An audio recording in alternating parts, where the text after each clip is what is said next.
the call of a red-tailed hawk. I've seen falcons in movies, I've seen vultures in movies, and I've seen, of course, eagles in movies, and they all ended up with the call of a red-tailed hawk. I don't know how Hollywood does this, but it's 100% true. I'll give you the call. See if you recognize it from some of your favorite television shows. You ready? Here's the call. It goes like this. It goes.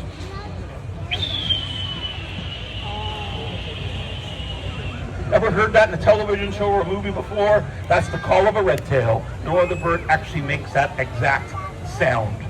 Now, if I were having a conversation with an ornithologist, another ornithologist, so ornithology, study a biblical term for a bird's tail.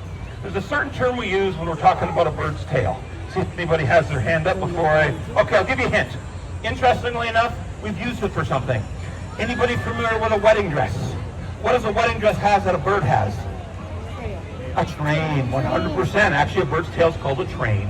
That's where the term actually came from for wedding dresses. And folks, I grew up in the generation where I get to watch Princess Di walk down the aisle of the church. And she had a 60-foot train on her wedding dress. I remember it vividly.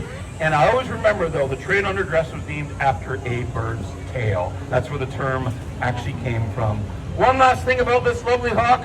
Him and I worked on a television series a few years ago in Alberta called Joe Pickett. Joe Pickett, by the way, is about a Wyoming game warden. He's in 25 episodes of the show, filmed by the Paramount Corporation, the same corporation that gave us Yellowstone. Now, and I will tell you, when I was working on Joe Pickett, Yellowstone was being filmed at the same time. Him and I together are actually on the same daily paperwork as Kevin Costner, the actor. Now, I'm not going to tell you it's framed in my office, but it actually probably is. Okay. Now, this guy would love to be out here for the whole show. I'm just going to turn him around here. Thank you, buddy. And then, of course, we are going to move on. There you go. Let's get this lovely guy. Perfect. Okay. Thank you. All right, let's get this guy. Okay, I didn't have this glove. This would be a very difficult bird to handle. This is a much longer glove.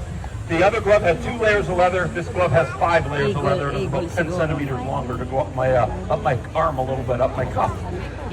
Next bird out, substantially larger than all the rest. And I'll give you sort of a caveat to that. There are 2 very large birds of prey species in Canada. One you can see right here in the Toronto area. And you might not believe me on this, but I'll give you some places to look. The bald eagle. You can find right here in Toronto.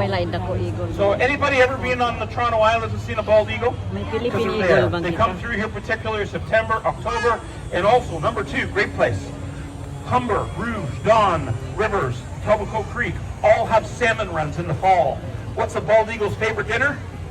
Salmon, 100%. That's why you'll see bald eagles. You could be hiking along the Humber around Thanksgiving weekend, and there's a bald eagle sitting right in the middle of the river eating a salmon. Simple as that. Very easy to see in the Toronto area.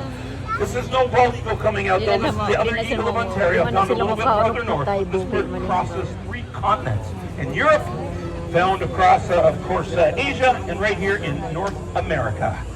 So let's get this lovely fella out.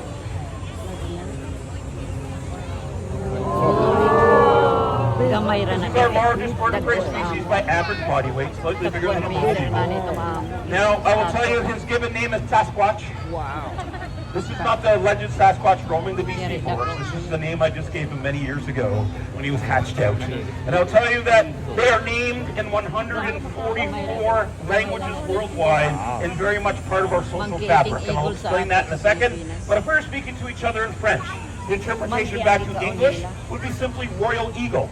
If we were speaking Arabic, the translation back to English would be, of course, rock eagle. If we were speaking Mandarin, back to English, the interpretation would be golden eagle. And in English, we call this bird a golden eagle. Named for the very beautiful neck, the back color of his neck reflects a very beautiful golden pattern. Now, a couple things. Anybody ever seen mama golden eagle feeding their eaglets? Anybody ever seen that on YouTube? I'll explain the clip because some of you have seen bits and pieces of it.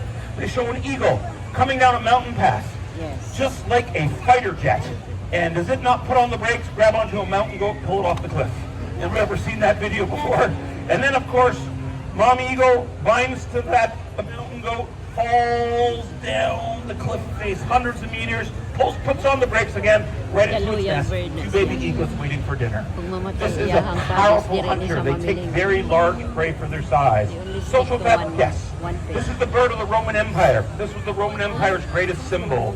This is the bird of the Mongolian Empire. You can still go to Mongolia today where they have a golden eagle festival. This is the bird on the German soccer uniform. This is the bird of the Scottish Highlands. This is the bird of the Cree Nation. You ever seen the Cree Nation with their huge ceremonial headdresses with all the eagle feathers inserted? Those were all golden eagle feathers used. And I think this might be the coolest fact of them all. Anybody ever taken a close look at the Mexican flag? The national flag of Mexico. Do you know there is a golden eagle on the Mexican flag? Here's how it got there. The Aztec people, the indigenous folks of Mexico, they had a vision. They saw a golden eagle standing on a cactus holding a rattlesnake. That's where Mexico City sits today, where they had that vision. That's why it's a huge part of their culture. Of course, past, present, and I'm sure future. Now, have I told you folks how old this guy is?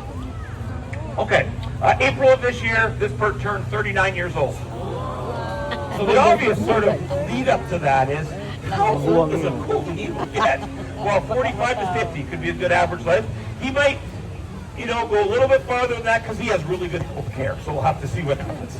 But I will tell you, there's something him and I have never done together. Very unfortunate.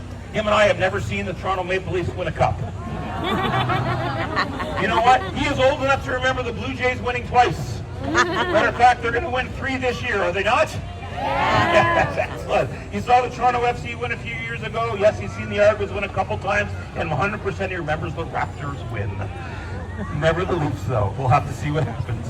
We believe in the premise we protect what we know. I find if we know a little bit about something, we want to protect